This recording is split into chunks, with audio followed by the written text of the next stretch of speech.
the realness. Ended up the commentator of the Gulf Coast because everybody kept canceling. So I just picked up the microphone and commentator and then realness with a twist. Been walking ever since then. I am legendary for realness with a twist commentator and executive realness. Also, Ballroom Radio since 2012 with Tens of Chops on Blog Talk with Iconic Jeff Couture and with Kelly Mizrahi, Gorgeous Gucci. And I've been here in the Gulf Coast ever since, representing for the Gulf Coast. The father of a lot of people, brother of a lot of people, son of many, so. Okay. And the one thing that excites you about health, or just the one thing that, like, when it comes to health, the one thing that you think of? Health, excite me about health or Just in general. the stuff that we do? It could be whatever. Oh. The one thing that excites me about health is people knowing about it, like actually knowing how to become healthy, like folks that sacrifice their time to actually go out there and get like these communities and stuff to actually understand what it means to be healthy, live longer, because a lot of people, they grow up and they may not know, and they get sick with all kinds of different sicknesses and don't know how to take care of themselves and think that that's just it. You know, whether it's cancer, diabetes, lupus, or HIV. It's a lot of ignorance in a lot of communities of how to live long. So shout out to all the health workers and heroes. Okay, thank you. I know that was a bit lengthy. We appreciate you, friends. Zaire, you're up next. Hey everyone, my name is Zaire. I've been in ballroom since 2021. I walked my first TV ball in 2021 October, and my mainstream ball 2 weeks after that. And then I just kind of been walking balls locally for about a year or so. And then 2023 is when I started going region to region, state to state. And you know, that's kind of what I'm doing right now, but not right now, because I'm currently like stepping back out because I just kind of sprained my ankle in January, so I'm kind of get back in the groove of everything. But yeah, I'm the overall princess of the House of Nike, and I'm the Gulf Coast princess of the House of Ebony. And one thing I like about health is just the information that we all have access to be able to become knowledgeable on the things we do. Okay, appreciate that. All right, Adam, you're next. I'm Adam. I'm a 007 right now. I went to my first ball in 2020, and I was just enamored by being in a room full of people that was expressing themselves in a variety of different ways. But I spent a long time being a spectator and just watching, and just taking it all in. Then I walked for the first time last year in May. So it's been like my 1 year anniversary, I would say, of just taking space in this community. I haven't really done a lot. I just try to learn and just be present and just be a participant in a good sport.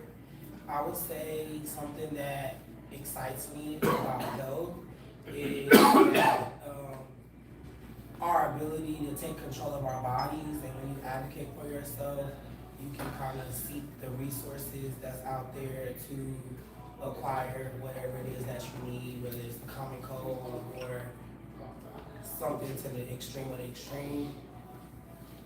When you speak for yourself or you advocate for yourself, you can acquire the things that you need in order to lead a healthy life. All right, love that. All right, Chloe. Hi everyone, I'm Chloe. So I'm in Texas Mother of the House of Bondage. And I started off in ballroom in 2013. I think my first ball was the Black Level Ball as a Gotti. And then went to the House of Escada. I was the Gulf Coast Princess. And then now in mainstream, I'm the Dallas Mother House of Lux. And Kiki, I'm the Texas County Mother. Trying to be a 22 chapter. I initially started off walking drag realness, and I ventured off into film queen realness and best dress and sneaker versus sneaker, I played with sex out, they played with me, so I took everything. So, the thing that I like about healthcare was that, something I like about healthcare or what I was learning like about healthcare is just how easy it is to know your status and how important it is to know your status. I think that a lot of people are afraid of the stigma, and I'd rather know than not know. So, yeah. Well done. All right, Jayla. Praise the Lord, everybody. Praise the Lord. Praise the Lord, everybody. Praise the Lord, saints. Okay, speak out today. I am Jayla Moore, my Dutch gorgeous Gucci. I have been walking real estate ever since I first started. I debuted at the House of Dutch in 2021 in Atlanta, and then I recently moved here in 2022. Yeah, in January. The most thing that I love about health is that I love that it has grown. Like, we are very aware of what we do for ourselves as far as back in the day. Tip. Hey everybody, I'm Tiffany Cole. In the Kiki scene, I'm known as Tiffany Juicy. Mainstream, I'm Tiffany 007. I walk realness, runway, and sex out, not big girl sex out.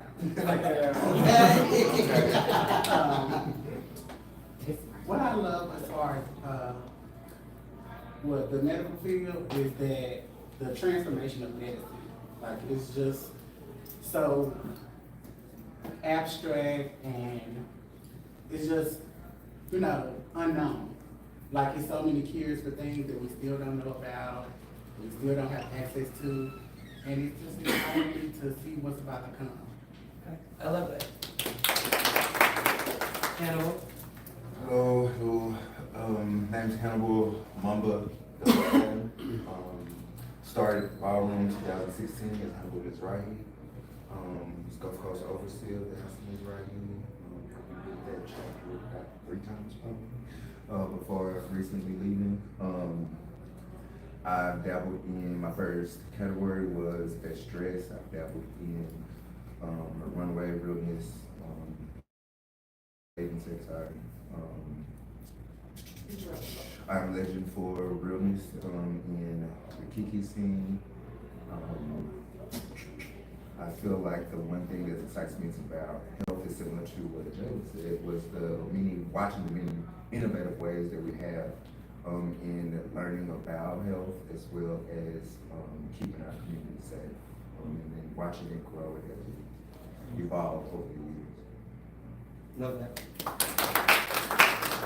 All right, so Josh. Hello everyone, my name is Joshua. Also, I'm probably known as JoJo at other times. Right now I'm a 007. I've been in quite a few houses. I started Ballroom probably in 2005. I'm from Detroit, Michigan. I started in 2005. I walked best dress, runway, sneaker versus sneaker. I think that's it. I started out in the house of 2005, the house called Bergion, which became the House of Tsunami, which I started that chapter. I started the chapter of Ballroom in Detroit, the chapter of Pearl in Detroit. That's about it. I mean, as far as what I like when it comes, I mean, my history is long, so I can talk about that. But what I like about healthcare mostly is prevention.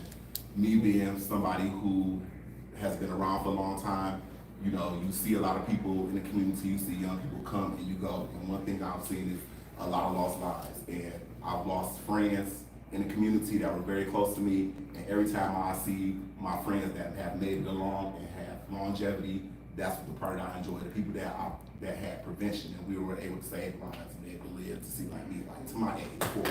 I love that. So I think that this is going to be an amazing discussion because all of you all are varied in experience. You all are varied in experience within Ballroom, but also varied in experience as it relates to how you have access medical care here within Dallas County, to give us robust information so we can figure out what can we do to better serve people, period. So leading into my next question, how has your experience been in navigating our local healthcare system? It can be in relation to mental health, it can be HIV prevention, it can be L.I.Y.T, but I wanna know, how has it been for you navigating the healthcare system while trying to still be authentic to who you are?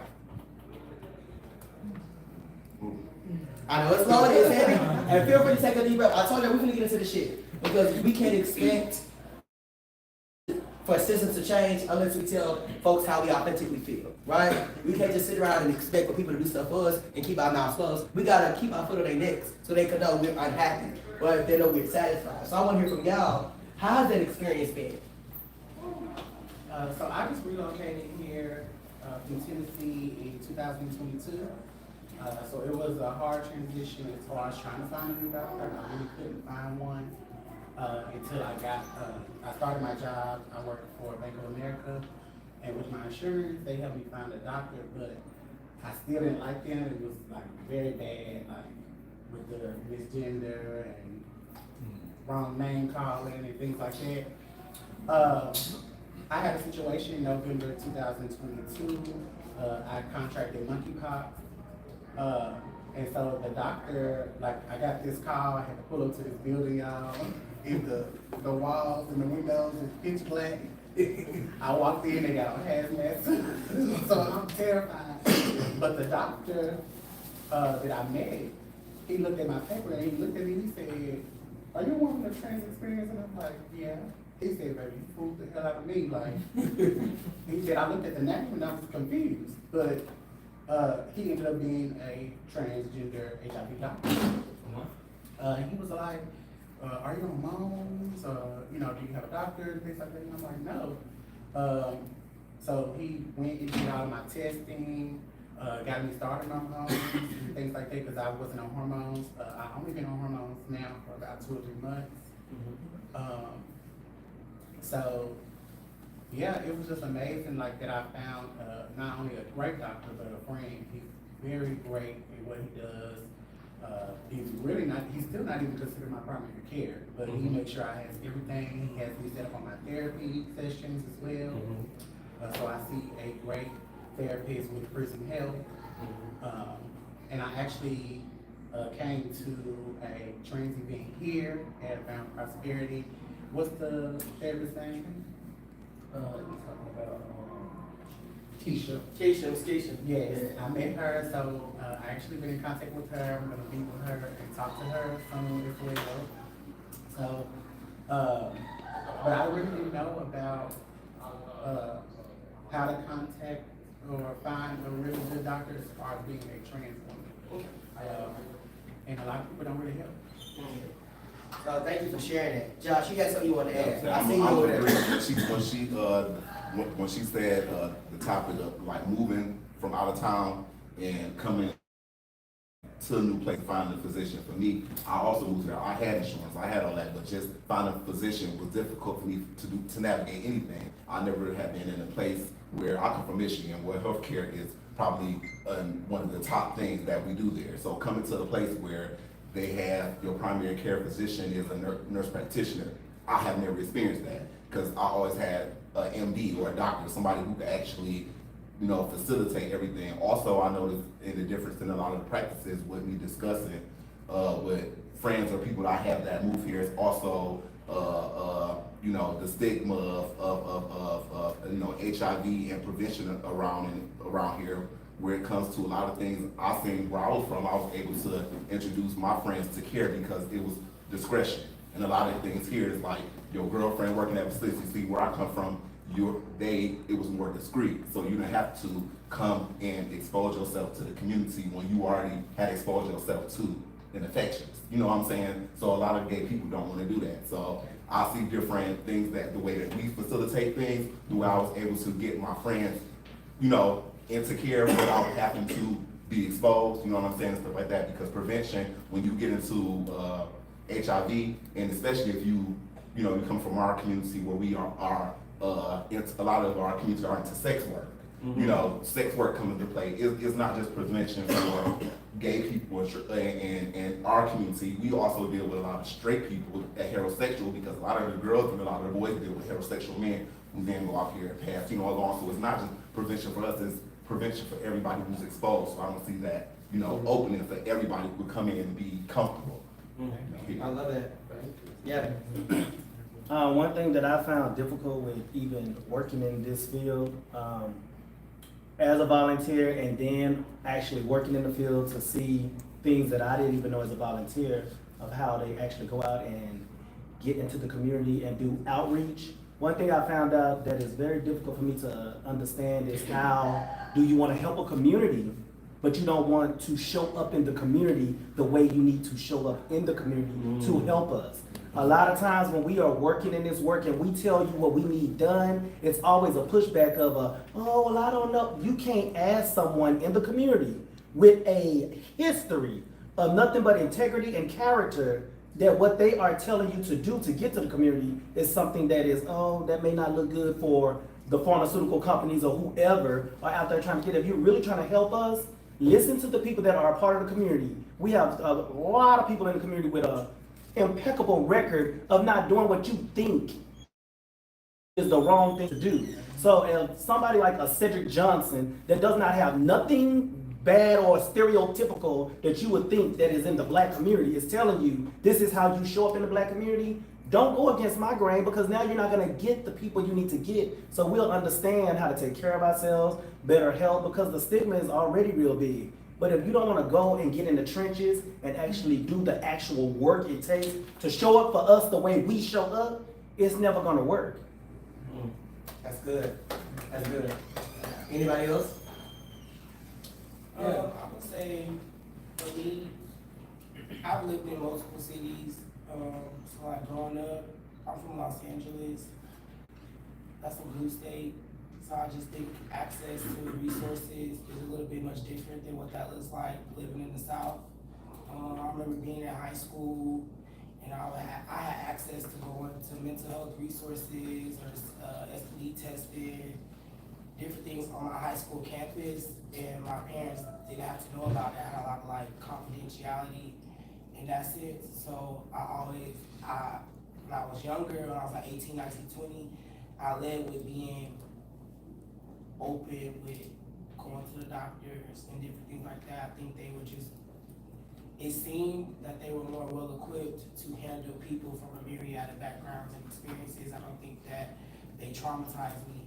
But moving to the South and living in the South and going to the doctors and like my salient identities, I'm black, I'm a man, but I also think that I can't hide that I'm a part of the community. So I've had providers traumatize me with going to the doctors with different experiences that I went through. Granted, that's not nothing. I never really took that on as like it's their fault, it's their problem. Because when you go to the doctor, my whole end goal is to fix whatever the problem is, whatever symptom it is, give me whatever I need to mitigate whatever problem I'm having, so I'm able to exist, or I'll take that walk of shame, or I'll accept whatever, however you treated me, because at the end of the day, you're still providing me with something that's gonna rectify whatever symptom I'm dealing with. But hindsight is 2020. I just feel like you gotta do what you gotta do, and you gotta wear. It's hard existing in the healthcare from this experience, because you do come across a lot of people with biases and prejudices and misunderstanding of the walk that you walk on a day-to-day. And so I try not to take it personal, and I do what's best to just look for the signs to say, hey, look, this is somebody that's gonna handle me with care.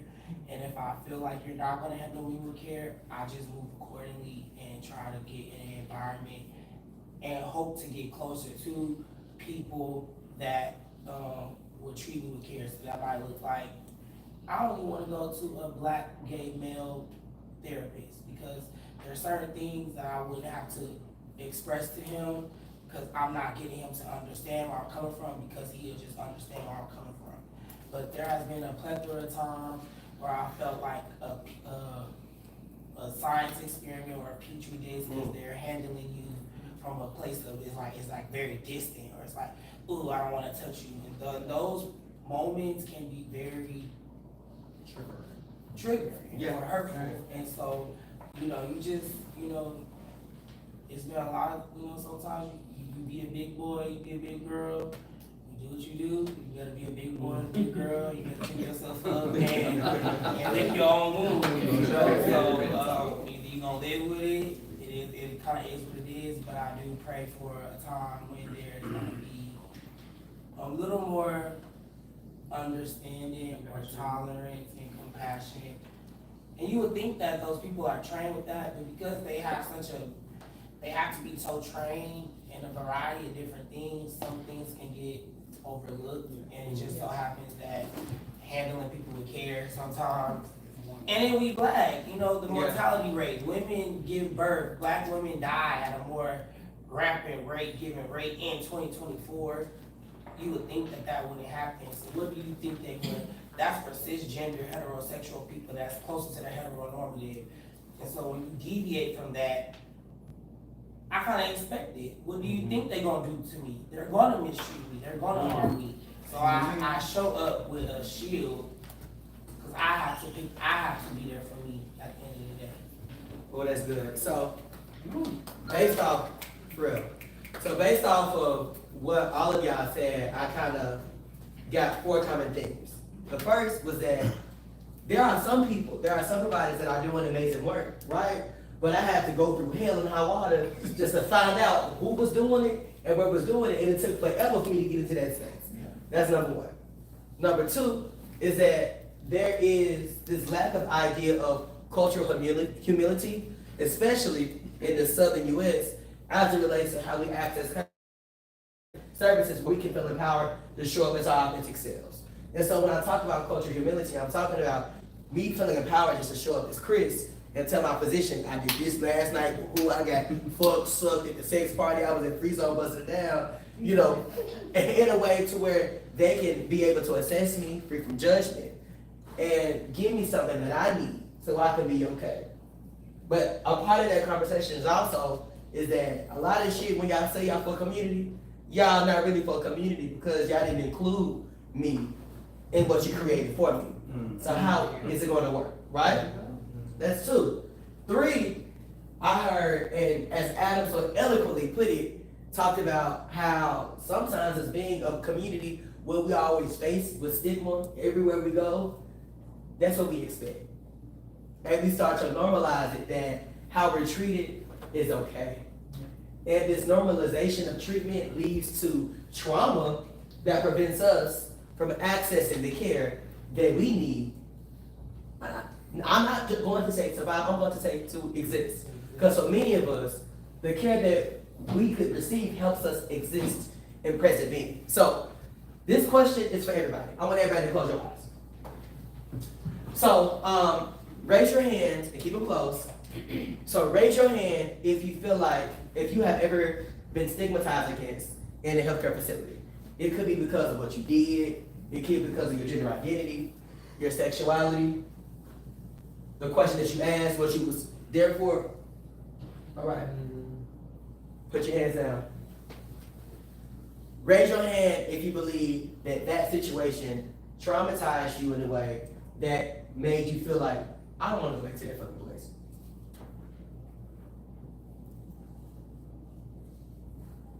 Put your hands down. Raise your hand if you felt like you had the power to tell that provider that the way you treated me was wrong.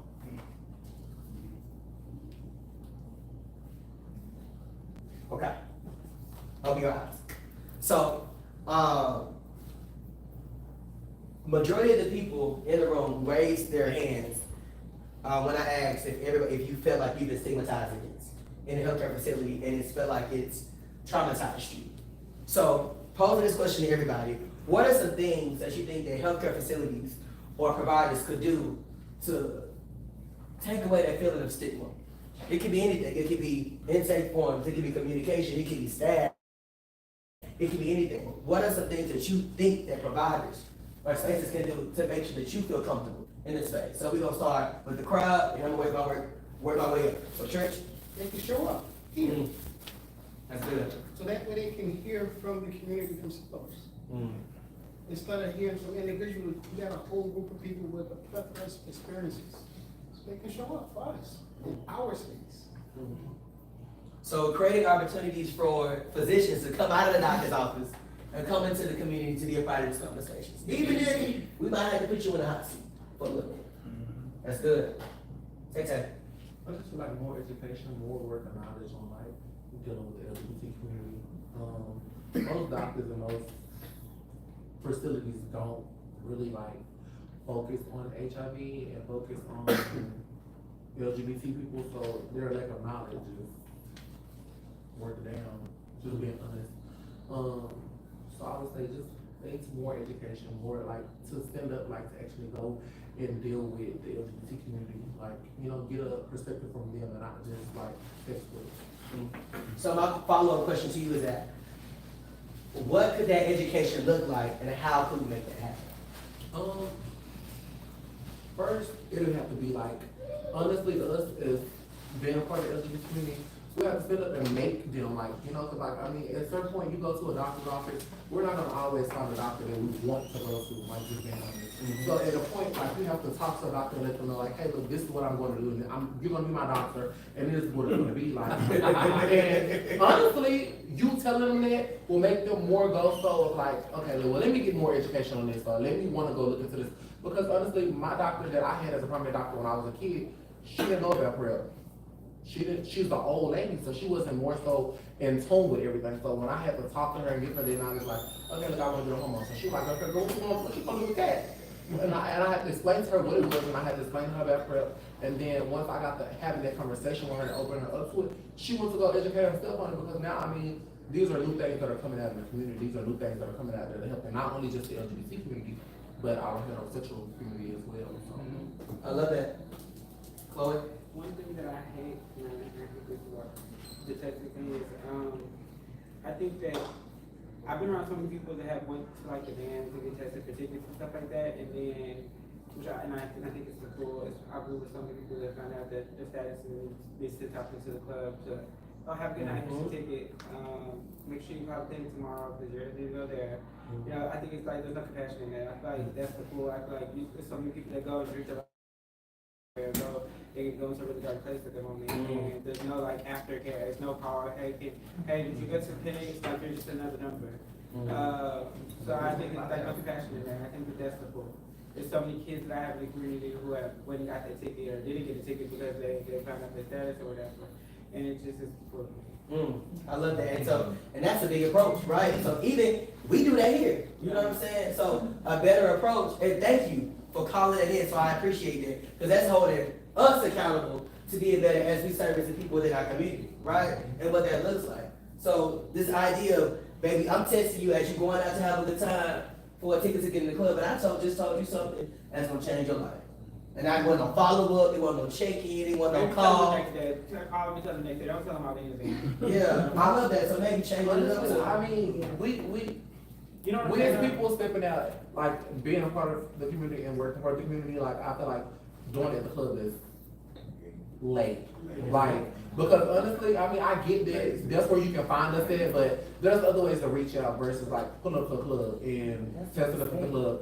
Like, cause honestly, if you pull up to the club and you tell me I got HIV, my mind is not clicking about going to the club. Now I'm enraged because now I'm trying to figure out what's happened to me, where did I get it from? My mind is somewhere else. So ain't no telling how I might flip out after you tell me this, and I'm trying to, or if I'm drunk already and you tell me this, like it's not gonna click right then and there. Like your mind don't be like this. Like honestly, I've been telling people, like that's why I never like to test at Morty's, because to tell somebody their results at Morty's and expect them to just be okay, or you know, that's really a ticket, you know, come to the pool party, you know, see you later, Ariana. No.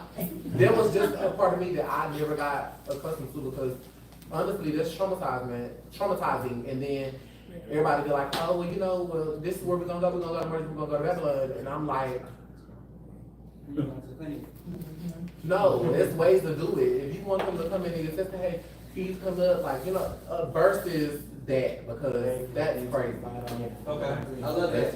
So we're gonna table that specific conversation, cause I'm gonna come back, cause I want you all to give me some advice and some strategies on how we should engage in that, cause y'all know Juneteenth is coming up, and that's been something that we've done for years, so we can better service y'all, cause we don't wanna be out here traumatizing people. But I wanna make sure I know Jayla, then I'm gonna come back to y'all, and then my panel, and come back to y'all, okay? So Jayla, Hannibal, Amor, John, let's go. And I'm gonna say, in all due respect, when you're getting this information from these people, come to us, not the other communities. And I'm just being real, because the other communities, they're more knowledgeable. The other communities, they're more knowledgeable, they have more money than we do. So, in all honesty, we're not educated on this, but we can give y'all what y'all need to get. But don't say, I will say on the black side of it, bitch, I hear about it more, I don't hear nothing about the white folks. My sisters are fucking 24 years old, and never, I asked them what they didn't know about STD, and my sister went to fucking, Eagle High School, what is that, Frisco, or Allen. She don't even know what STD is. And I'm like, how do y'all not know what this is? You're 24 years old. She doesn't know what it is. STI problem. Oh, yeah, still not.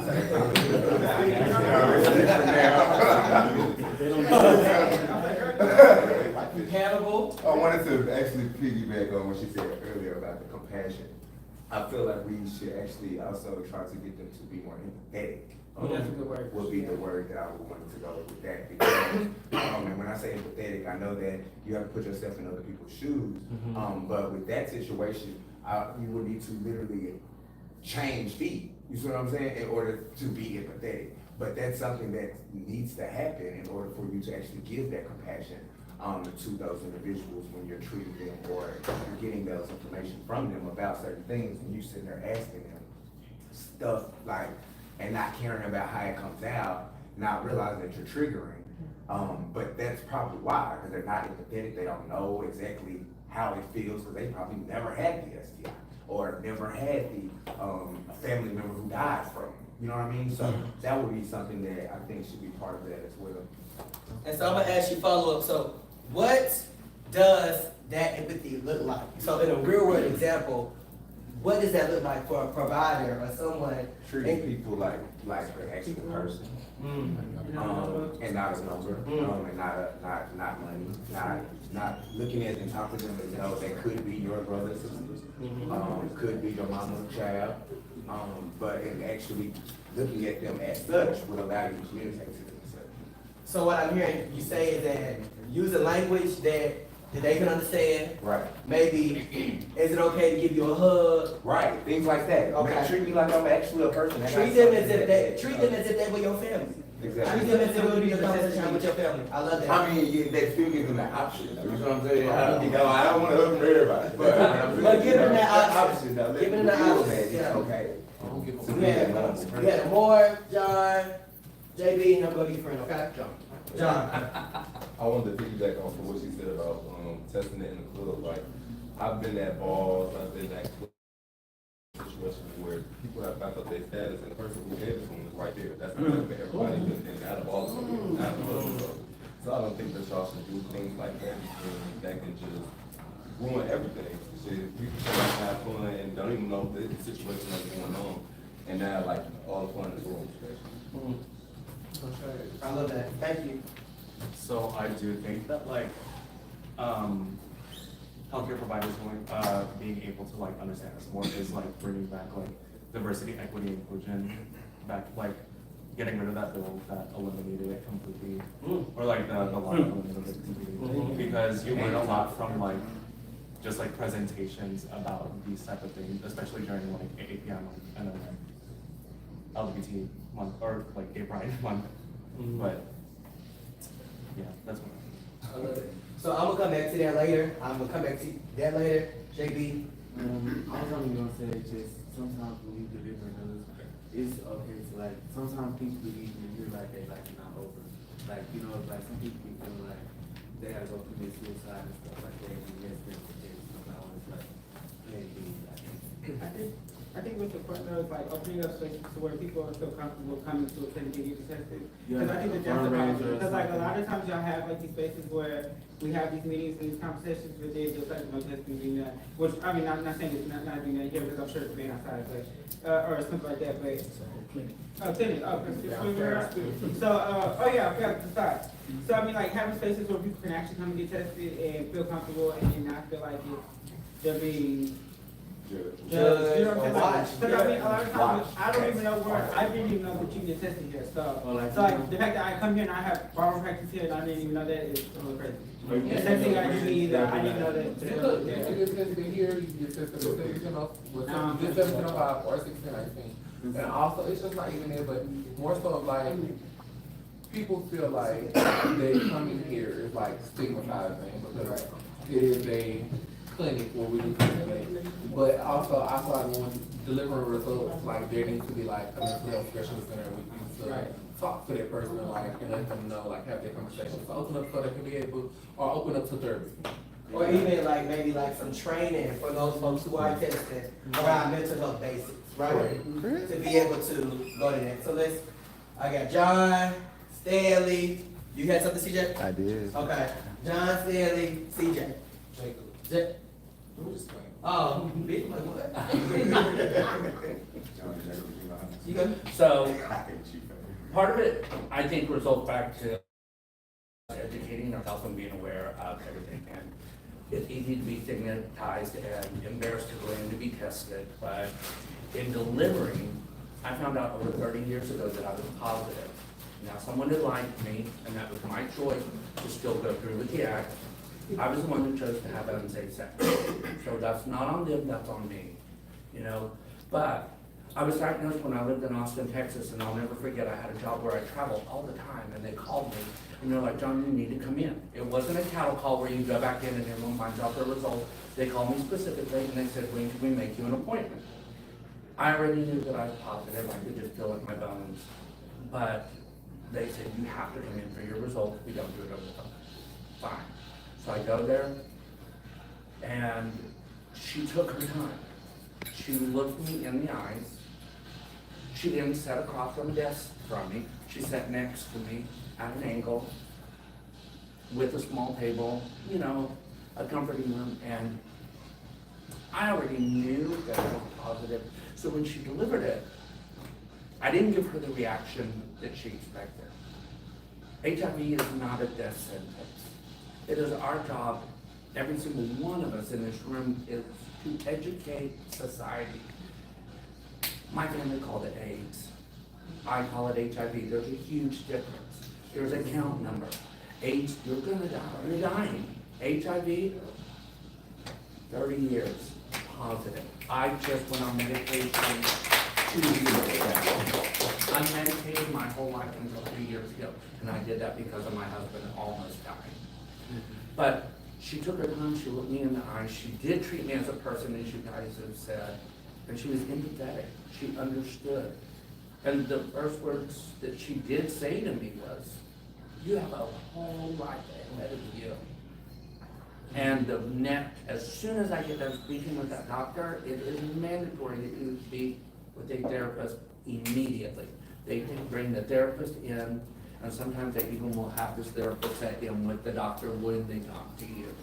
Just because everyone's gonna react different, everyone's education level about HIV is at different gamuts. So not everyone's well educated. I have family members that call me from Kansas. I grew up in a podunk little town, and a buddy of mine that I went to high school turned out to be HIV positive. Now, hats off to you, here in Texas. We have some of the best health care that is available to all of us. We just have to take advantage of it. And if you feel a provider is not treating you right, you have the right to say something, and you also have the right to find a different provider. There are multiple organizations. I've walked the piss off out of one doctor's office. He went to lunch and left me there for an hour and a half, sitting in a room. Oh, you forgot. No, motherfucker, you didn't. I was so mad. So I got up, I walked out, they called me, they're like, let's reschedule. I go, fuck you, I'm never coming back. And but they wanted that money from the state, but no. I was like, what other programs? And that is something that, as, you know, a community service program and doctors also need to teach and provide. There is more than just this program here. Yes. I'm here today because of another program in this city. They sent me here. And I'm like, okay, but you have to be open-minded with an open heart. And once you educate those around you, it does spread. I have had a career where I've always been the boss. I'm over teams of like 35, 45 people. If there's ever an emergency, what do I have to tell those people? I'm HIV positive, do not touch me. And so those are things that I do on a closed door with every one of my team leaders. I let them know I'm HIV positive. If we're ever working together and I get hurt, step back. I've got it. If it's horrendous, call 911, don't bother me. That is just something I have to do, We have to be honest and educate. Not that they can get it, but they may have an open cut, you never know, so. So, we're gonna go to CJ, and then we'll ask you Josh, okay? Hey, Stanley, I'm sorry, Stanley, CJ, and then Josh. So, I guess I can speak to this because I've been a part of this for a long time. So, I ventured into HIV around 2000 in Little Rock, Arkansas. So, if you don't know anything about Little Rock, it's a Bible Belt city. And when I decided to get into HIV, it was because of my best friend at the time had passed away from HIV, and I had no clue what it was. Didn't know, had never heard of it. And one of the things that was a trigger point for me is when we were at the hospital visiting him, my mother looked at me and said, I don't want to lose you. So at that point, I took the initiative to do it. And I think what we have to do as leaders in our community is not wait on organizations to provide, but we be the provider for the community and include the organizations into that. Prime example, you know, we utilize these spaces for practices, we utilize these spaces for events, when these are opportunities that we could be engaging in these conversations with our own as leaders, as parents. It doesn't have to be ballroom, it can be pageantry, it can be gay families. As leaders, this is our responsibility, you know. And one of the things that I ran into is because the health department wanted me to do it their way, which was not working for me. So what I did was I did it my way. And then when I get the pushback, oh, well, we can't fund that, but that's fine. Because I have to do it my way. Because that's the only way we're going to get anywhere in this work is by doing it the effective way. So that means that I would invite all of my kids to my house, I would cook a big meal, and we be in there kicking, I let them smoke, drink, whatever it is that they like to engage in, and then I pop the conversation. They have no clue as to what we're about to do. But we engage in those conversations. We have those dialogues. I then took it a step further, and I went to the health department and got certified to test so that if you have a question and you don't feel comfortable, I can do it here. I can do it myself. And then if we test positive, then guess what we can do? I can get you to where you need to get, and you have to worry about nobody knowing your business. If that makes you feel comfortable. But we have to get out of always trying to find an easy route. The club is just like, nobody wants to go to the club, and this is no shade. And I'm a club promoter, so, you know, it's just not effective as it should be. And sometimes it seems like the club is the only time that we have these conversations. Outside of the club is when we talk about it. But on Monday, Tuesday, Wednesday, Thursday, Friday, we're here practicing, we're ABE practicing. Prime example, because we have kids there, we're engaging, we're having a good time, but we're not having a conversation. So I just think that, and I'm not pinpointing or saying that everybody's at fault, I just think that as leaders in the community, we have to find ways to kind of help and then work out some type of way that if the organization is having issues, then we as leaders take on the responsibility and include the organizations and not wait on them to try to include us and to get in these things. I love that. I love that. CJ? So at my job, we have this thing called cultural agility training, which our advocacy team will go around to different companies in the community and basically educate them about LGBT rights and, civil rights and all that type of stuff. So I think if you were to take something like that with like maybe doctors, officers, physicians, and do like a LGBT kind of training, or like see if they'd be open to that, reaching out to different offices, seeing if they have some sort of lunch session or something to go over the issues our communities face, and add them to some sort of database that we can then refer them to. So then we have like a growing list of affirming doctors, so people aren't going and getting traumatized every time they go for a visit. So stuff like that could be a possibility. Loading. Oh, beautiful. Beautiful. Josh? What I was hearing everybody keep on kind of repeating the same thing is probably something that I'm used to a different healthcare type of system, is a lot of the aftercare. When a lot of people saying what does it look like to have something that works for us, it looks like having somebody who in the community who deals with the same issues. One thing that we had at the home, we had my doctor that my primary care physician had maybe 3 or 4 doctors who they were actually LGBTQIA people who worked in the community. So what they did was they aligned with places like Abounding Prosperity, what they call it Matrix there, and they actually had a doctor who was an infectious disease doctor, because I don't understand how people are giving out treatment when a lot of people don't know what an infectious disease doctor is and they have HIV. It's a lot of the aftercare, like me hearing, like even me talking to people down here and having conversations with people that I know probably deal with the community, and hearing that, they pass a bottle of medicine and not knowing that you should be tested every 3 months to make sure your labs, your liver, and knowing that these people are not in aftercare and that they may be dealing with other things, because HIV is one thing. But once you deal with HIV, once you get your body right, other things may happen to you. And when you don't have nobody to explain what you're going through and stuff like that, I feel like that's what it lacks a lot. It lacks a lot of education on. A lot of times they get people on medicine, like it's like this. That's the goal. The goal is not to get people on medicine. The goal is to teach people how to live while they're on medicine. You know what I'm saying? A lot of times it's too easy, like I see around here. They'll facilitate the drugs here, but then they don't facilitate where the people are in a sound mind, whether they test them in the right place, or it's a lot of the aftercare. So, that's what I see a lot of people talking about, the aftercare pretty much coming from the medicine. And so, thank you for that. And so, like, what you're talking about is something that I have been researching, is the fact of, like, what does follow-up look like, right? So, you test somebody, you give them a medication, you give them viral suppress, but even though viral suppression is the key, because the goal is, for many organizations and providers that are funded by the state and different entities, we have to reach these target goals of 90-90-90, 90% reduction in HIV diagnosis, 90% of the folks who are diagnosed are virally suppressed. And so accessibility to increase 90% of the medication, but what is the after effect? Because like I say all the time, HIV is so much more than sex, baby. It's where you live, where you work, where you play, where you worship, where you fucking, where you sucking. If you got a bus stop outside your house, if you got a place to store your medication, if you miss your checkup appointment and they cut up your prescription, because that happened to me and I was gaggy, So it's a lot of things. So what does that aftercare look like? So thank you for bringing that up.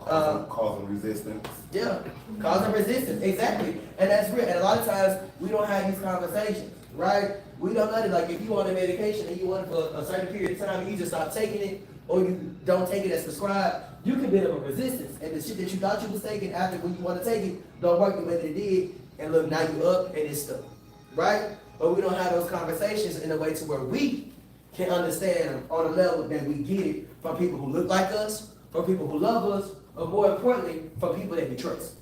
You just said something very important that I feel like since I've been going region to region, state to state at these conferences and everything, I didn't realize that when we go and we do the ballroom being a catalyst to getting people connected to care and all this kind of stuff, we do those at the different conferences.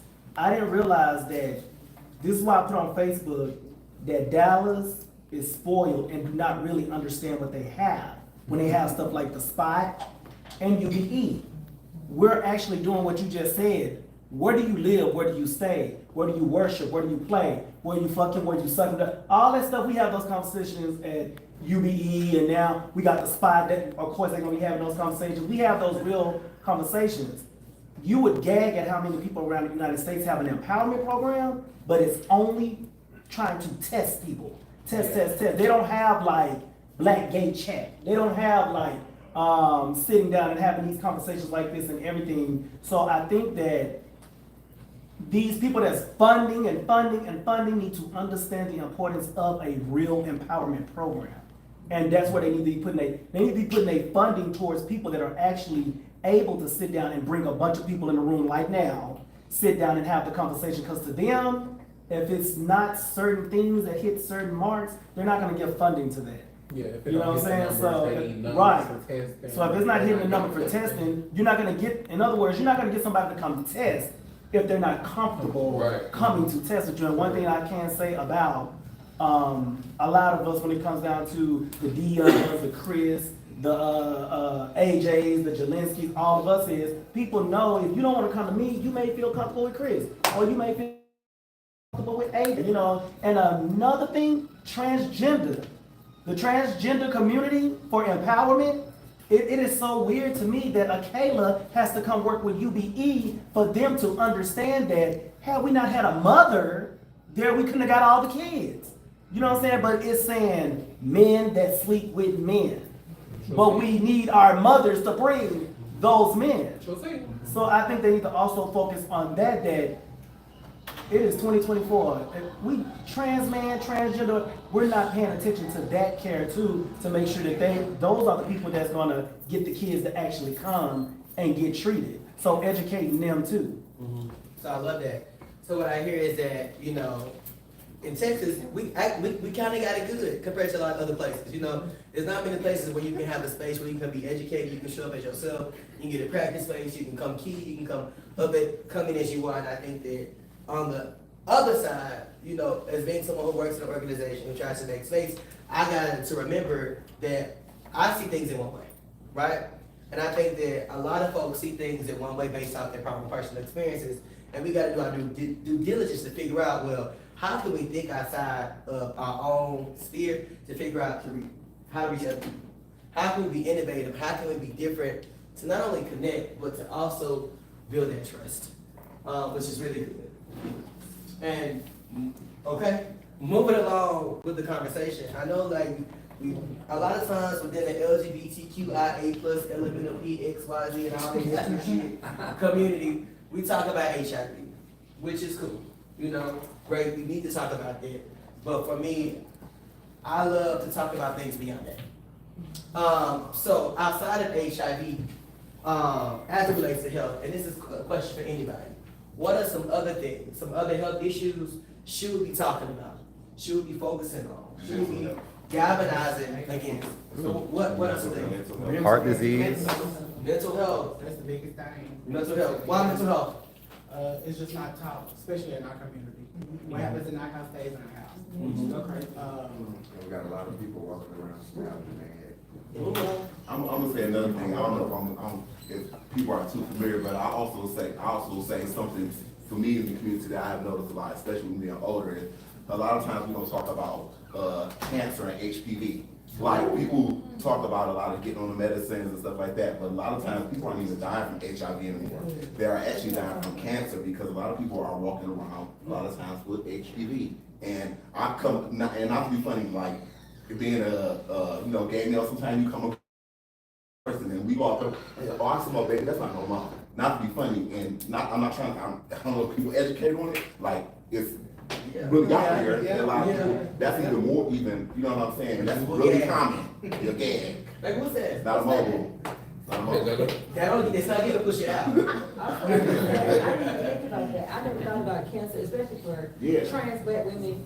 We got breast, we need to get mammograms. You don't get breast cancer? Yes, we do. Yes, we do. Males even can get breast cancer. But that's a good point. That's a good point. Oh my God. Even other than Phil, it's a little breast tissue there. I'm like, so we've heard mental health, and I think that mental health is such an important thing, because as you said, Tim, like in the black community, we would talk, bitch, what happens in the house, stay in the house, and if you fucked up, pray about it, God will fix it. And a lot of times, you know, sometimes God hasn't. God can't fix everything, but faith without work is dead, but that's another Go to church and conversation. then you alright. I'm gonna go to church and then J-Rock. To me, we need to start also having, start having a conversation on nutrition. Yes. Because they're changing our food, they're putting all these chemicals in our What did he food. say? We don't know what we eat Nutrition. anymore. And half the stuff that you try to read the label, we have no idea what these words are. So you said I shouldn't eat these cakes. So we got nutrition, we got mental health, we got talking about HPV and cancer. Just because he said the nutrition thing, if you go on your phone right now, actually everybody pull out your phone. We said that. Nobody's airdropping no pictures either. Pull out your phone, go to your Google store or your Apple Play store, download Yuka, Y-U-K-A, Yuka. It's an app that you can scan any product that's in the United States and it will tell you all the additives, all the sugars, all the calories that's in it, and they'll tell you what's wrong with that product, and they'll give it a score from 0 to 100. I use it every single time I buy something. Yuka. Alright, so we had Tresh, then we had AJ, CJ, then J-Rock. Then I see you over there, y'all two over there, then you. I was gonna say to that point, nutrition, heart disease and hypertension are. Hold on, everybody. I say heart disease and hypertension are huge killers in the Black community. Doesn't matter your orientation, so that's a big thing to focus on. Yes. I was gonna say physical though. Like the other day at the game thing, the next day, whoa.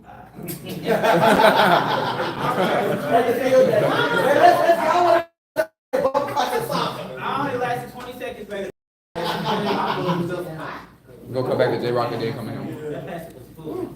No, a big thing that I found hard to do, and it's not with the LGBT community, it's just with the Black community, period, is actually educating us on who we are as people, period. The real education of where we actually come from, because what I found was, after serving something for 21 years with so much pride, you couldn't tell me nothing about serving in it. I was very proud of it. And to be a 40-something-year-old man going to college, history looked totally different to me now. When I was 18, it was just to pass the grade.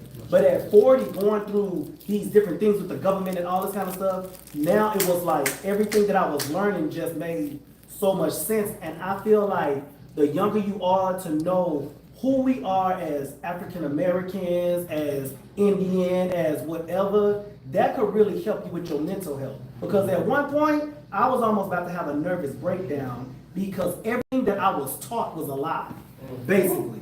So when you get all these lies that you told that you really believed in, it made me start doing certain things that I did that was bad for my mental.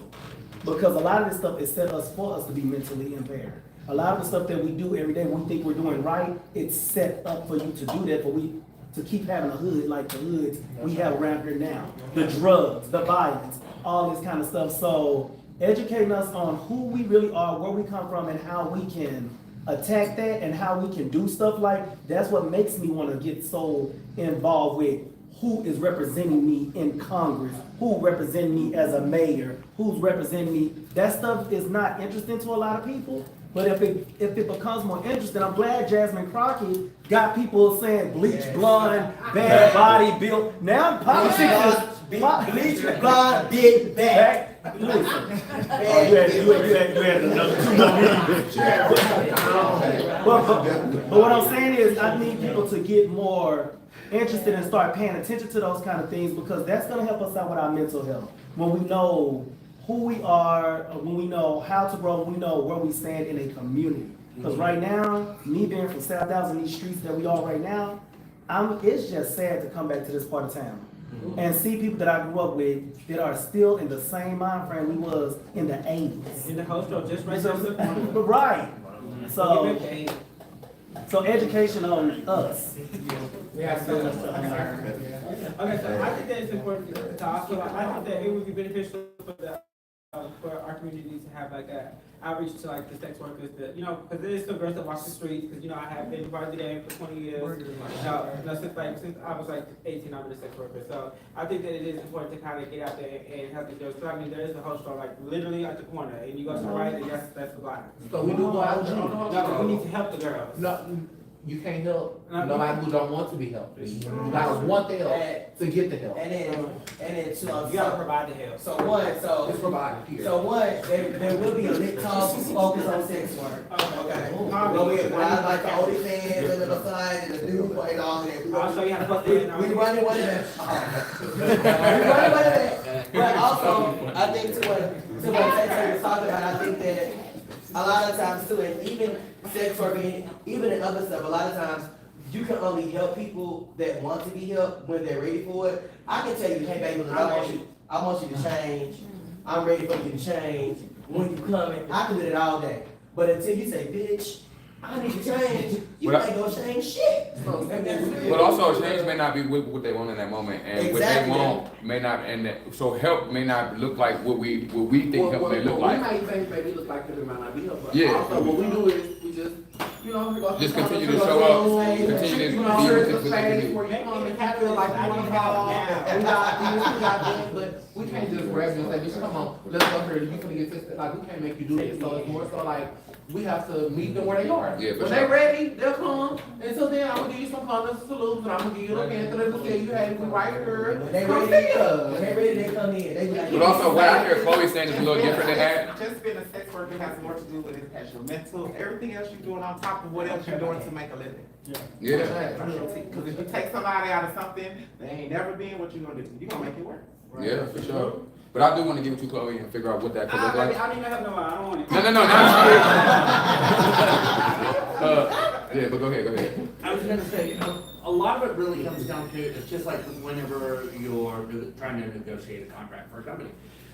Don't talk down to me and don't talk above my head. Okay. Because I'm not gonna hire you because I don't understand shit that you just said and I can't sell it to my owner. Talk to me and make me at my level so I understand. I don't know shit about a cooling tower, but you want me to spend $700,000. Okay, talk to me, not above me. And that is part of when you're educating, you know, in the community and the doctors. Don't talk to me about all my numbers. If you're gonna pull 14 vials of blood from me, why? What? So I learned very early, I had a doctor, he's like, I'm pulling 3 extra vials. Why are you doing that? I want to test you to see what medication works best for you. Why is that? There's more than one strand of HIV. I know what your husband has, I want to see what you have. Hell, I didn't know that. You know, I was just put on medication. So he talked to me, and then I really understood. He educated Shit, you. I gotta do this. Because if I don't, I could kill my husband because my strand is different than his. Then he'd have 2 strands battling in his body. I didn't know that, you know, and I was 48 years old when I found that out. So it's top to us, not above our heads, you know. Not technical terms. Plain English. I don't do it now. I put it on when I put it on, but I don't put it on all the time. Something that I feel like that also deserves some attention. It does fall under the umbrella of mental health, but I do think supporting people through addiction is a big thing. I think there's a lot of functional addicts. Might not always look like what you see on TV or like the extreme of the extreme. Giving people the tools to identify when something might be getting out of control or even access. You know, some people might, I don't know where to go if I ever needed to go to rehab. Or I need to check myself into a facility or an AA meeting or something. But like working through addiction is something that I think that deserves some level of attention.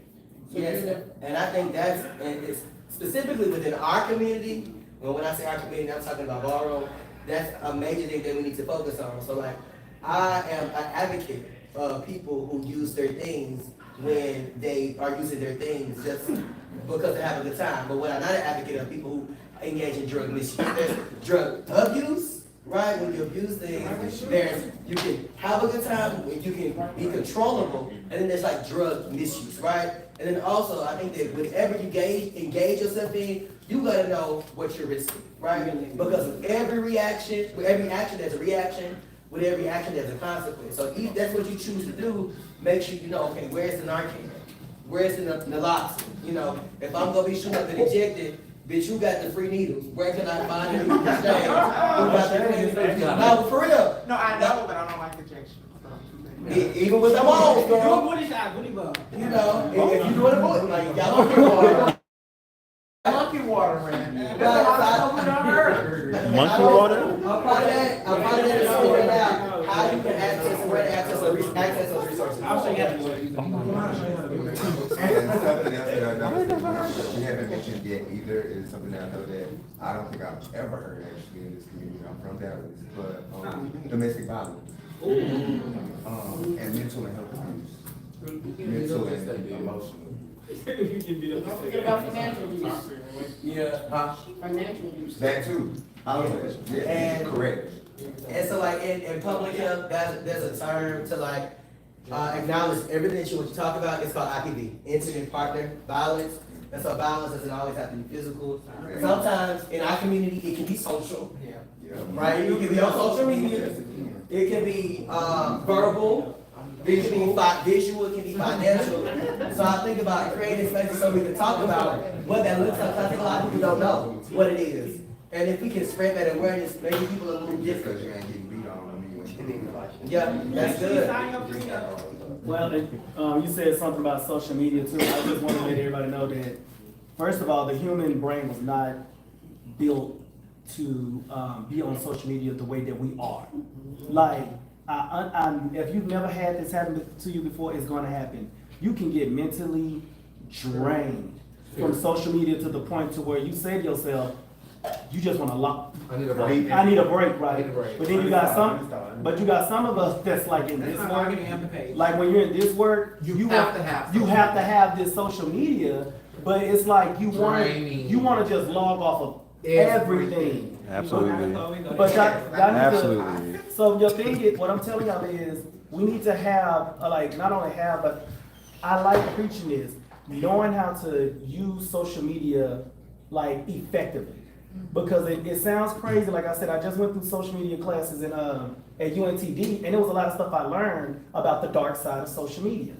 And when I say the dark side of social media, it's a lot of stuff that's coming down our timeline to the point that we out here really hitting like and love, but unconsciously. We're not even knowing that we hit it. We just scrolling to the point that if you're in a relationship, somebody say, "Why you like that bitch picture?" And you like, I didn't even think about it like that. But that's what I'm saying. But it's so much that comes across our eyes that we are taking in. To now, when we have a normal conversation, that is overwhelming. Having a normal conversation in person is overwhelming. So y'all might need to monitor y'all social media usage, because a lot of people are not able to speak in. I don't know about y'all, but I'm finding when I'm trying to talk to people, it's like people cannot talk no more. Or they don't understand what you're saying. You have to dumb it down again already from dummy to what you already dummy down. And then it'd be like, we're not getting nowhere because we're going to make a report about the same thing, and I'm telling you the same shit, and now all of a sudden you understand it. They don't read no book no more. Boy, did you want to say something? And then we're going to talk about it. Yeah, I actually kind of want to piggyback off Austin and You look like Adam. I mean, because for me, I've actually been on social media now for about a month and a half, so I understand taking a break. And I actually don't know when I'll get back. I only post it for my family. Thank you. But no, seriously, I don't have Instagram, Facebook, Snapchat, TikTok, none of that. The only thing I have on my phone is Messenger, and it's for my house, right? So it's been about a month and a half, and I'm enjoying it. I'm really enjoying it. It really gives you like a different outlook on like what the real world is. You know what I mean? You do need a break because it's so much stuff that you're taking in. You don't always understand what you're taking in. And unconsciously, you know, you just might be liking stuff that, like he said, is part of like the bad side of social media. You know what I mean? Also piggybacking Adam here, I also recently stopped drinking and smoking. It's been about a month now for me.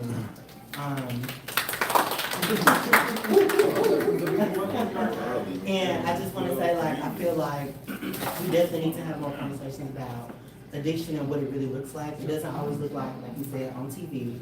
It's not always to the extreme. I literally just woke up one day and was like, I don't want to do this no more. There was nothing traumatized that happened or nothing like that. But I did kind of get to a point where I did feel like I was addicted. I had to have a drink every time I went out. I had to get drunk. You know what I'm saying? To have a good time. I had to be high every time I went to an event. You know what I'm saying? It's just a gay thing. But ever since I started doing that, you know, I'm staying more hydrated, drinking more water, things like that, and I literally feel good. You know what I mean? So addiction kind of looks different, and it doesn't always look as bad as you may think. You know what I'm saying? Sometimes it can kind of look a little glamorous, so to speak. So there definitely needs to be, you know, more conversations about addiction. Just so you know, the first thing to recovery is admitting. You have to address that. And so, I think that, so far we've talked about a lot of stuff. We talked about what providers can do better. We talked about what we need to do better. We've also talked about some things that we should worry about outside of the context of HIV. But I want to phrase this next and final question in the context of some actionable items that we can do as a community to solve some of these issues that we talked about. So what can we do as a community to be the change that we want to see? So some of the stuff that people that we deal with, we don't have to deal with it in the future. So I'm one of the newest people in the ballroom. My 1 year will be August, and the hustlers fall. I'll see you girls at the back. But I think a lot of people miss things that we're taught when we were young. I lived my life by the golden rule, which is you treat other people how you want to be treated. And that's it. A lot of people take being in ballroom or these houses to extreme. Girl, when we here, I'm having fun. When I leave, that's it. This girl right here, this is my sister in real life. Not just what y'all see us interact. This is how we interact all the time. But I think a lot of people just miss that. Like, just be a good person. We go on the road. I love that. What else? I think it's important for us as a community to put back into the community and to volunteer. I think it's very important for us to have these places where we can, you know, have these conversations and also not just talk about the change, but actually be about it. And, you know, I joke with the kid a lot or whatever, having a lot of situations, but I think it's important for us to put our best foot forward and help. And use the resources that are provided to us. So if y'all got some, you know, hit me up. We have a lot. Pretty much everything. No shade. Pretty much everything that everybody asking for, they have it here. A lot of people don't know about it, but they have it here. Substance abuse counselor. They got a mental health counselor here. They have pretty much everything that we're asking about. Not only that, but it's multiple I think the issue with that just goes back to the stigma that has been placed on the organization. So it's, the organization has always provided, it's just that it's. I'm gonna tell you. Work is gone. No shade. But I mean, at the end of the day. Hold on, everybody. Let them talk, everybody. So what we cannot do is fault the blame on one individual. Because at the end of the day, regardless of how you look at him or how you saw him, he provided to the community. Yes. If you chose not to take that, that's on you. But it was available. But the stigma that has been placed on the organization is where the disconnect. And you know, and I'm proud of Ms. Tam for trying to get that together, but it didn't disconnect overnight and it's not gonna reconnect overnight. So it's you have to take the steps to make that happen. Okay. Yes. Oh Lord, so I have been waiting this whole time. The thing that we need to do, solution based, is we have to start making everything transactional, and that's in everything that we do. For one, everybody particularly came here to get the incentive. Everybody keep going. Listen to serious on. So again, this interaction is very transactional, which makes it unorganic. Which means that if there's nothing, when we all walk away from here, what did we really accomplish? You know what I mean? Even in our ballroom community, when we throw certain events, it's a transaction because at the end of the day, at the end of the year, oh, I want to be mother of the year, or I want my house to have this accolade. Nothing's organic. We want to talk about being solution-based. The biggest thing and the hardest thing, but it sounds so easy to do, is to build genuine connections. We don't want to stop and take the time to do that in our community. We don't want to sit here and get on the phone with somebody from a whole other house and just have a regular conversation about talking about who fought at this bar, or who looked late here, or who did that. I'm the type of person in this community, and all of y'all can attest to that. Whenever I have a function, it's very spread of the moment, and I invite everybody. No pun intended. And when we show up in the space, I want everybody to interact on a way where it's unconsciously where you're getting to know somebody else, because at the end of the day, y'all all act a certain way towards people because you just don't know people.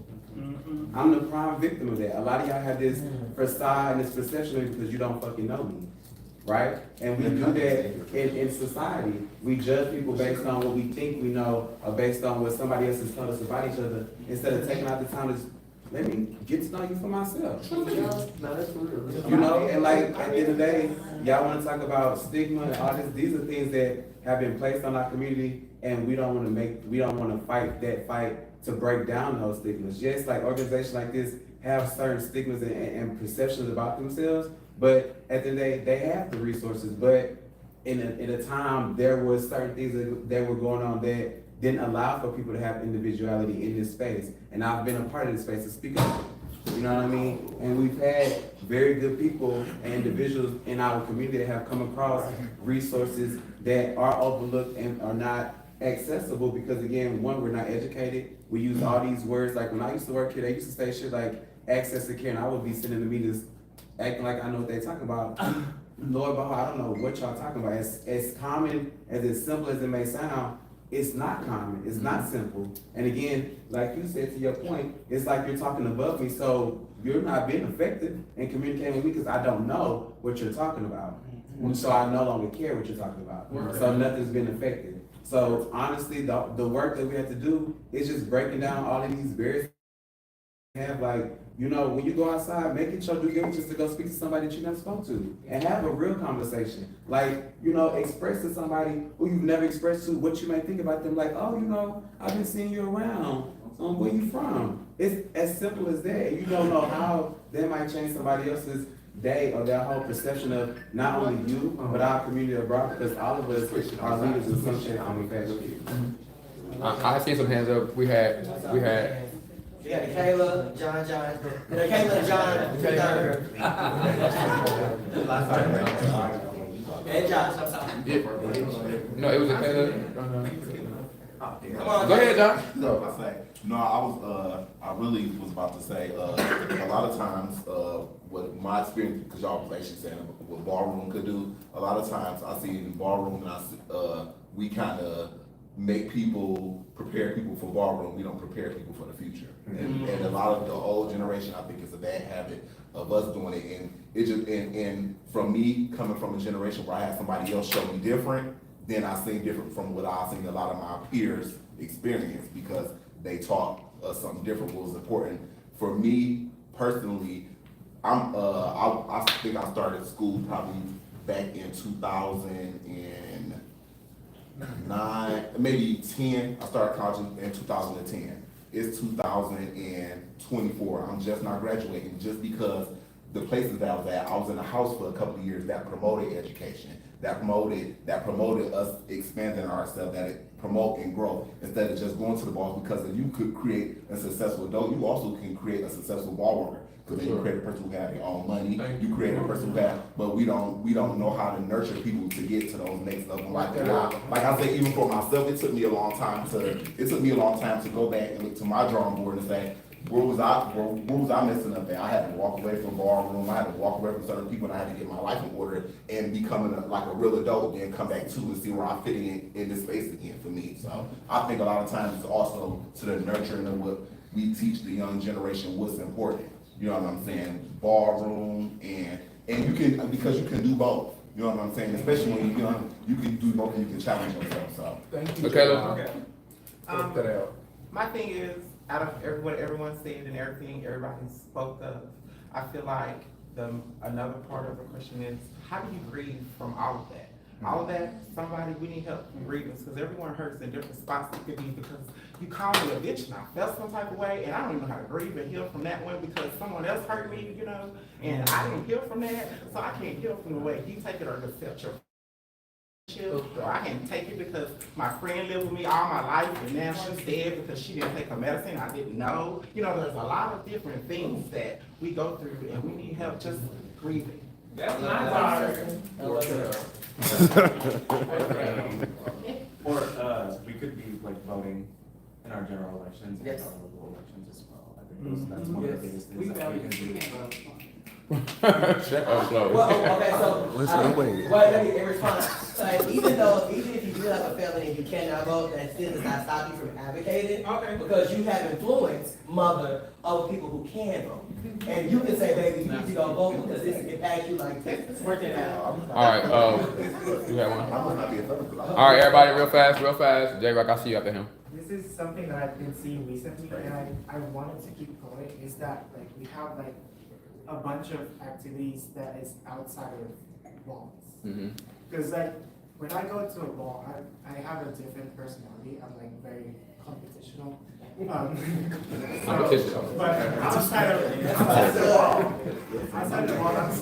I'm not that person. I have like different sides, so it's better to like know everyone like in different aspects. For sure. J-Rock?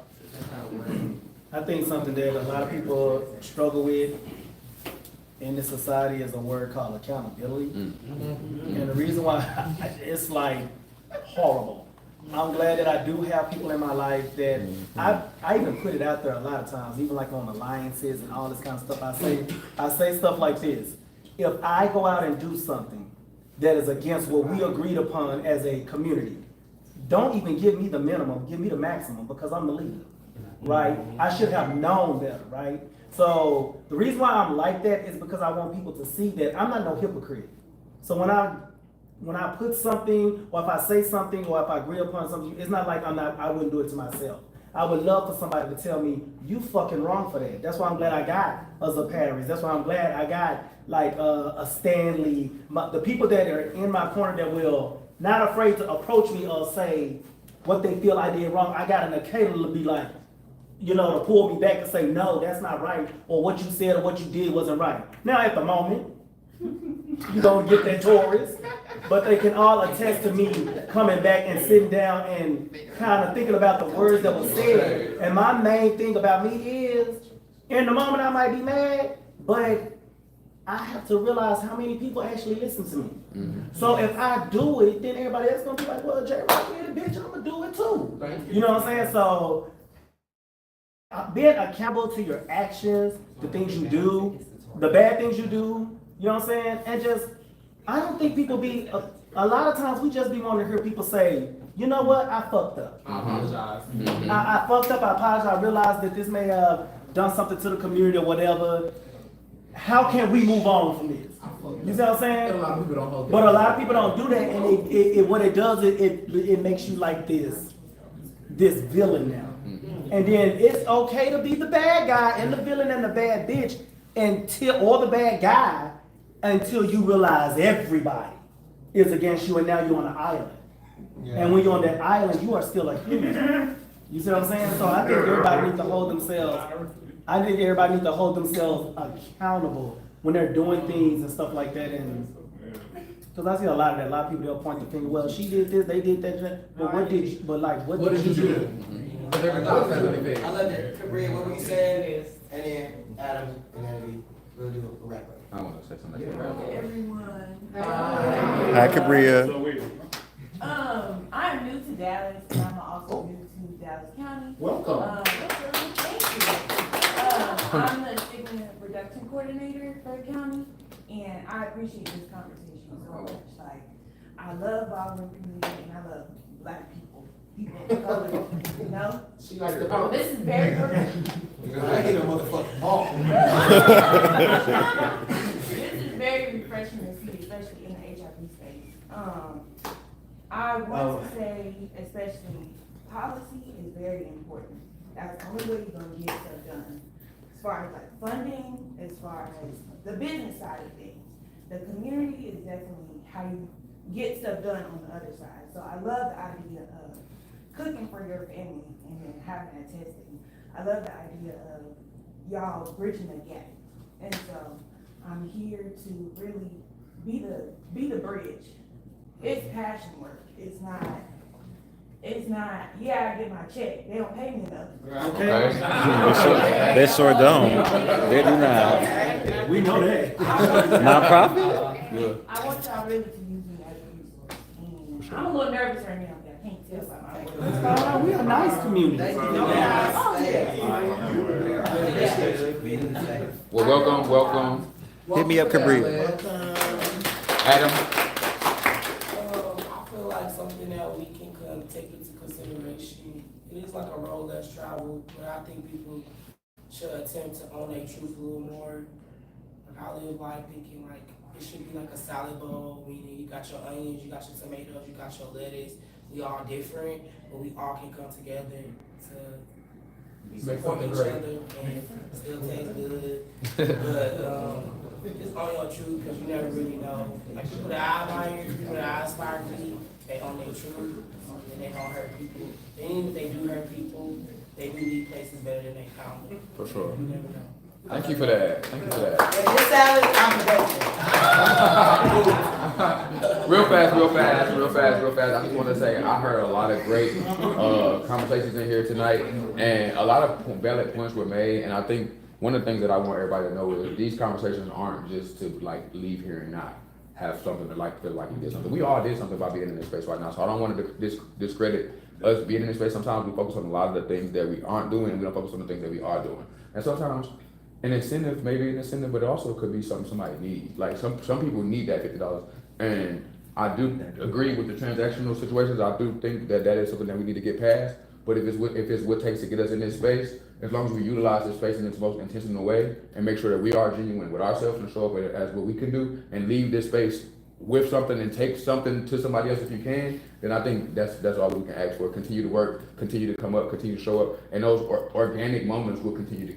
As long as we continue to do it or work, no matter what it takes. If we had to get the $50 to come, maybe I need to eat with that $50 tonight. So I'm here. But I'm also here, so I'm also using my voice while I'm here, and hopefully that's enough, because it is enough. All y'all being here is enough. Let's continue to bond, continue to grow, and like she said, continue to let's have organic interactions with each other. It may take this to get us here, but let's not use this as, this not it. As y'all seen, we continue to have events, we continue to do things. Also, as the organization changes, we do understand we are fighting some things that we were dealing with in the past, but as y'all continue to come, we hope that we continue to show up. We have the resources that y'all are looking for. If there is anything that we specifically can do, if y'all don't know me, I think everybody in this room knows me, but if you don't, I want to make myself a resource. If we had a negative interaction in the past, I'm not allowing that to block anything that I do, and I genuinely apologize for whatever I did. And if it was something that I could, do, don't let that block. But also, you don't have to come to me. There's other people in this space that if you do need something, get those resources, y'all, because they're here for us. That money is here for us. Those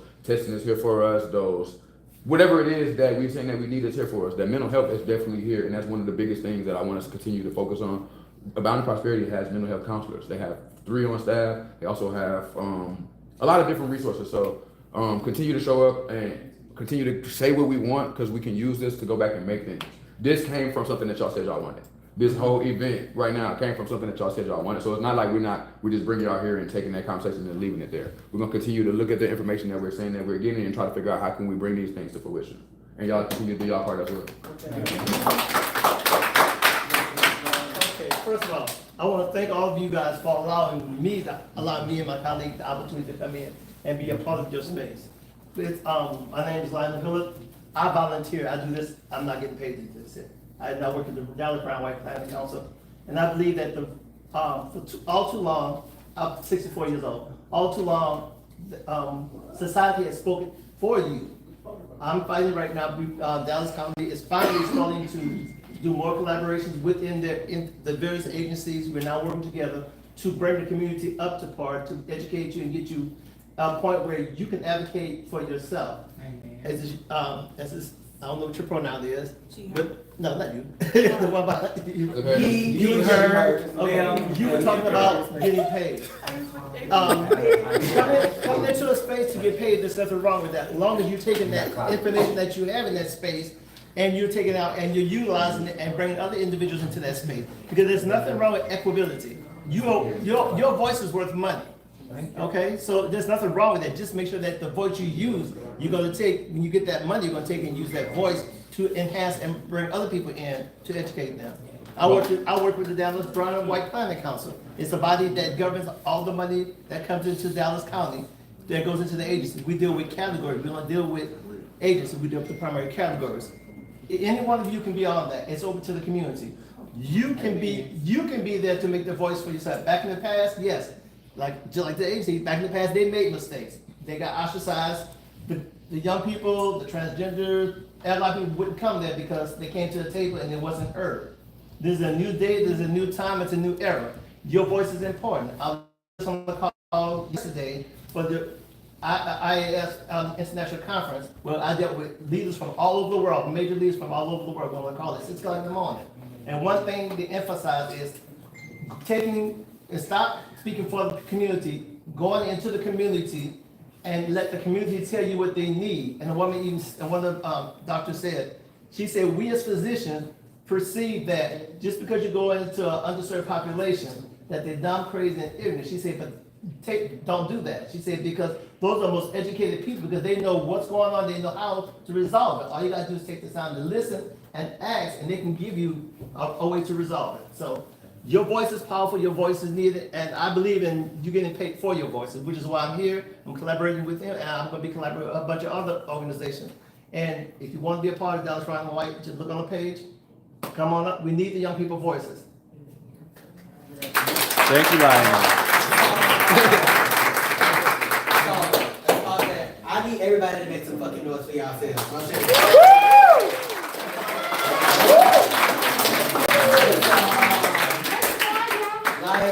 Like Deion said earlier, like this whole program or this whole series that we created came out of a series of conversations that we had with community, asking for what spaces they wanted to help us to create so they can be seen, so they can be connected, so we can have these authentic conversations. But like literally, this is the baby of you all's thoughts. So for all of you all who are part of that thinking, thank you. For those of you all who want to be a part, please let me know. One thing that I hope most of you all know about me is that I am one network bitch when it comes to a lot of this public health stuff. And so if y'all want to try to make it happen, I'm going to do my best to try to make it happen, because you all are more deserving than what people expect. And so I'm going to do my best to do good by y'all so we can start to see a shift, so we can be empowered to make and create more advocates. So it can be 1 million J-Rock, so it can be 1 million Chris Walker, so it can be some more clothes, so it can be some more Kayla's, so it can be some more Johns, okay? So like I said, this is the first of many more. The next one might focus on, is going to focus on folks engaged in sex work. Hope y'all come out, be a part of the conversation. Like I said, we want to create these spaces where you can feel empowered to live in your fucking truth. Because without that, you ain't got shit. Okay, last thing, because I know a lot of people probably gonna, we had a lot of stuff that was said. I know Camille was writing a lot of things down and stuff like that. We have a lot of leaders in here, a lot of family, and a lot of parents and stuff. Make sure that you log on to the Tinsel Chops Television Network. Recording live. So you can always can hear what you say and pass it around. I'm glad I ain't say nothing. Shameless plug. Are we done with it? Yeah, we are. All right, so go ahead with this. And also, you have to sign in on the sign-in sheet in order to get paid. Okay, so I need to make sure you're on that sign-in sheet. If you haven't signed in, you can sign in. And they are still testing downstairs. If anyone would like to get tested,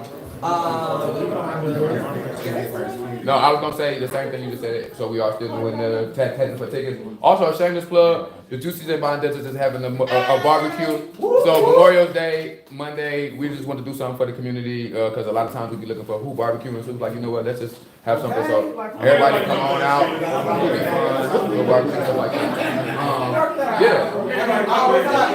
That's it. Friday, I'm hosting a party, so we gotta go downtown. So if you wanna come, How about you just bring your food to the yeah. The 27th, Monday the 27th.